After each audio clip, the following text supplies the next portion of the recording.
I'm really proud of our team today. That was a street fight. That was a Big East game when Xavier wasn't a part of the Big East.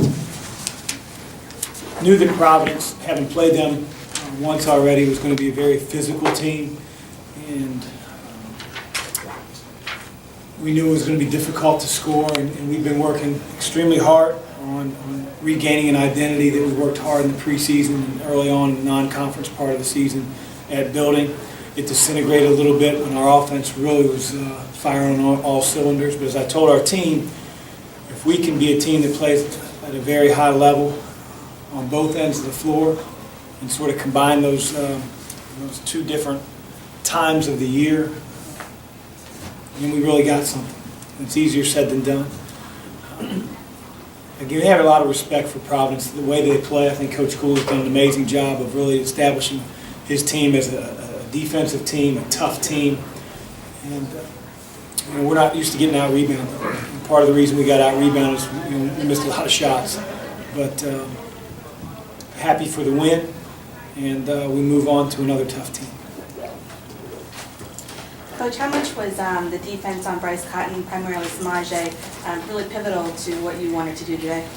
It's very pivotal. He's the, as Pete Gillen used to say, the straw that stirs the drink. He's the guy that really ignites them, that makes them go. He controls the tempo extremely well. They'll play fast, they'll pull it out, they'll run stuff. But at the end of the day, he's got the ball in his hands. And at times they run away from him and let him go one-on-one from the top. At times they ball screen for him and challenge your bigs to be able to keep him in front until your guard can recapture the angle. And we made the decision at Providence to put D on him because D does a much better job at chasing players off of stagger screens and off screens away from the ball than Samaje does, because Samaje is an easier target to screen. But just watching even more film on Cotton, it was evident that because of the physicality and the height and the size of this league, sometimes he's not as effective when he gets to the rim if you're there. And again, that's easier said than done. But the challenge for Maj was to be able to keep him in front and keep his body and his length in front of him when he was taking those shots. He did a great job, but the rest of our team was right there defensively as well. You can't hold a team to 21 points if you're just concentrating on one play. Coach Cooley just said he doesn't see Samaje as a defensive player per se, more offensive. Didn't scout him that way as a defensive juggernaut. What are your thoughts on Samaje as a defensive player? He's a terrific defender. I think you probably misconstrued what Ed said. I was watching the press conference, and I think anytime you're watching tape, your concern is what are they running offensively? How can we take it away? What are their strengths? Where do they have problems? Defensively, there are going to be matchup issues. Those relatively speaking, don't necessarily change a whole lot. The point guard usually guards their point. Your center guards their center. And so he just probably doesn't look at him from that standpoint. But I certainly do. And that's probably more important in how Ed views him defensively.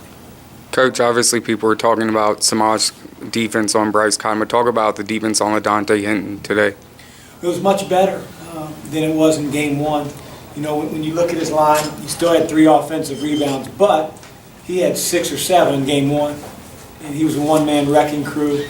Because we let him offensive rebound, or because he did it at such a high level in game one, they were able to get to the bonus. They were able to get to the free throw line.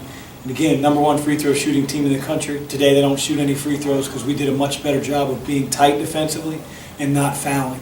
And again, that was part of it going in, is to keep those guys off the line when they run their flex, let them run it, and don't foul. And we didn't foul today like we did at Rhode Island.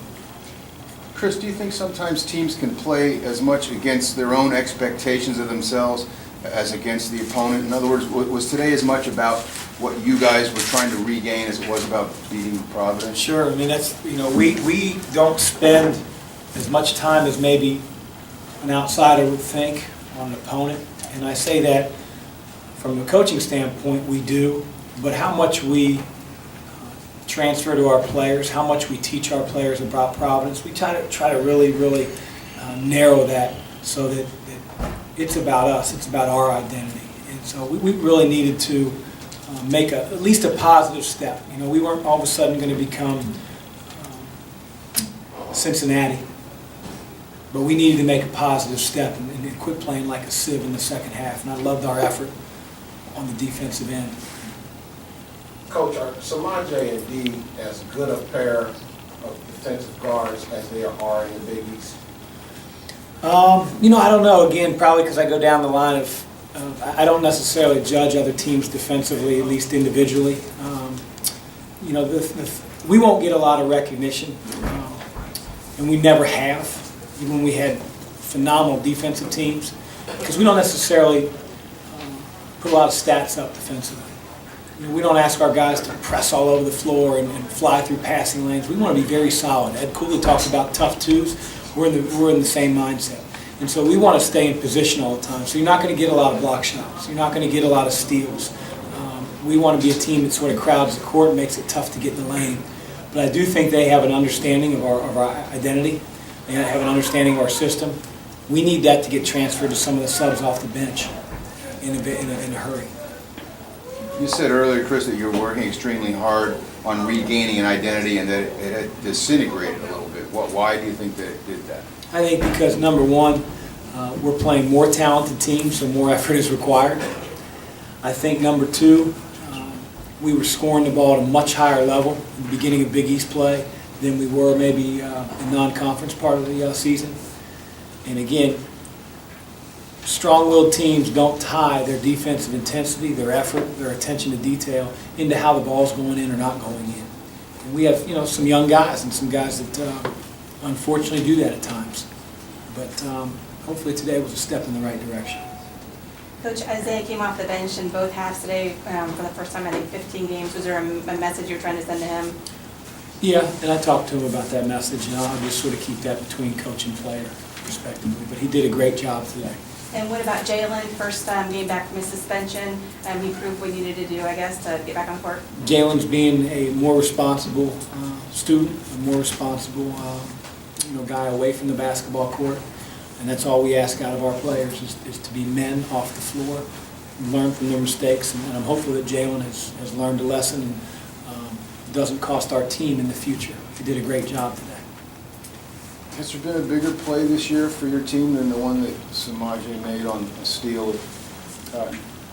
Yeah, you have short-term memories, Coach, so I can't go back into my Rolodex of plays, but I'm going to tell you, big-time play. I mean, to make it a two-possession game, to strip their best player, the guy that makes them go, and then, make the pass to Isaiah, eyes in the back of his head, drops it off for an uncontested dunk. I mean, the energy in this building was palpable. It was a heck of a play. Thank you.